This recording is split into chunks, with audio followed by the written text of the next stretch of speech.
behalf, and a wise choice you've made. We're proud to be graduating men and women with Michael's many talents and, of course, his integrity and character. Michael Dolphin received his undergraduate degree from Morris College in history in 2007.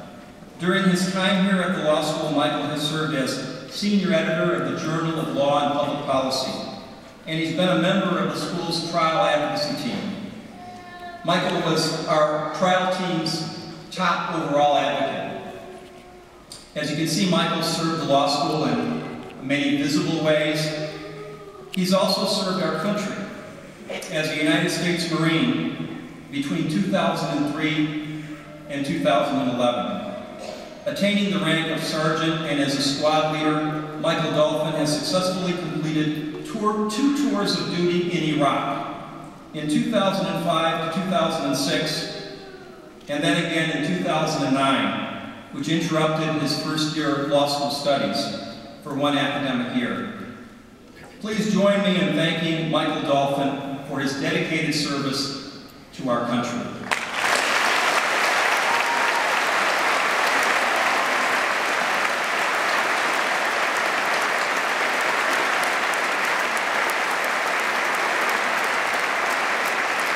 And now, class of 2012, give a rousing salute to your speaker, Michael Dolphin.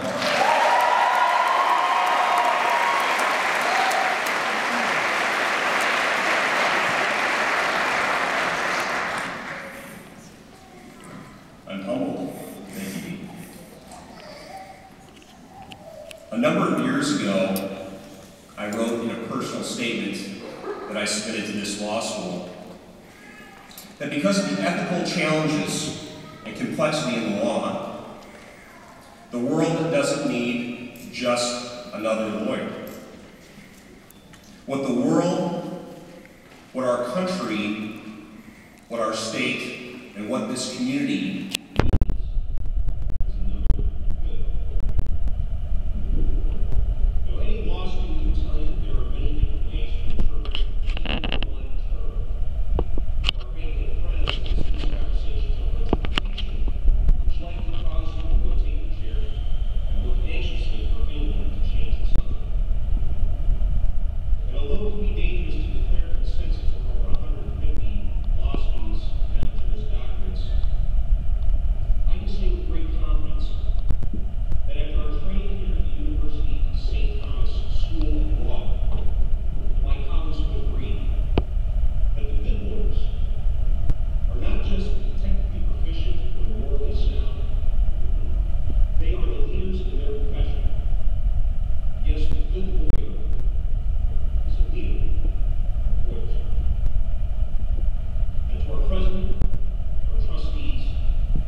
what did Dolphin just sign us up for?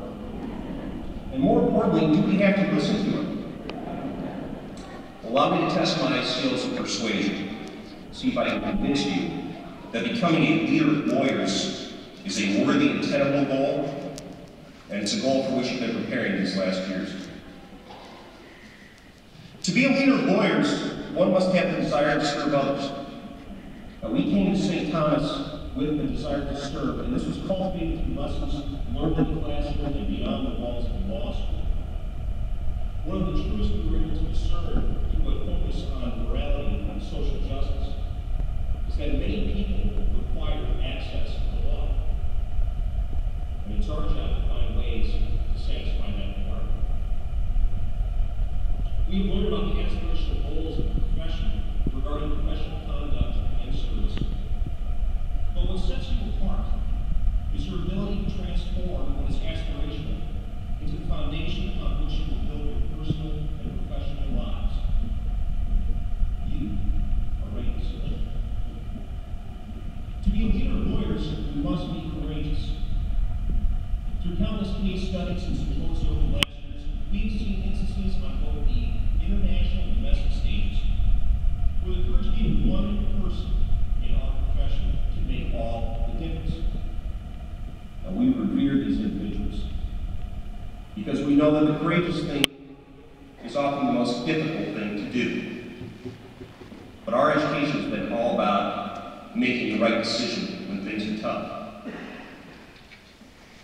We've been surrounded by courageous personalities. I'm humbled by the presence of Elisa today and her drive to still continue to live the mission of this law school. That is courage.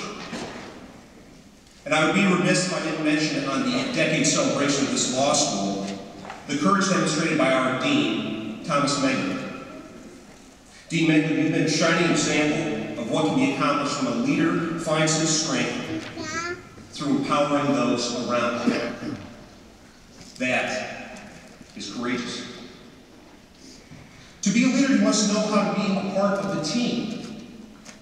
Law school has a stigma of being an individual exercise, but that hasn't been my experience here at St. Thomas. In fact, over these last years, I have found it to be quite the opposite. I wouldn't be standing here before you unless I had the uplifting support of the culture that surrounds these students and faculty at St. Thomas. It was the tireless efforts of our professors, the bonds forged between classmates, and the love and support of our families and friends which brought us to this point. Don't forget this team as you move beyond the walls of this venue today. I can assure you, you'll need them again, and they will need you. Now, beyond the doors of this venue, we are entering a climate which is, in no uncertain terms, going to be challenging. And it may seem difficult to diligently and consistently find the motivation to serve, to be courageous, to remember your teammates. But if I might be so bold as to offer some advice I received during my last deployment to Iraq, a wise individual once told me, find comfort in the chaos. Meaning that when life is at its most difficult moment, when we find ourselves feeling the most unsure, that is the precise time for true leadership to emerge. So, my fellow graduates, my colleagues, my friends, I look forward to seeing what you'll do as leaders of lawyers. It's what I expect of you. It's what you should expect of me. And I know in my heart that neither of us will be disappointed. Thank you.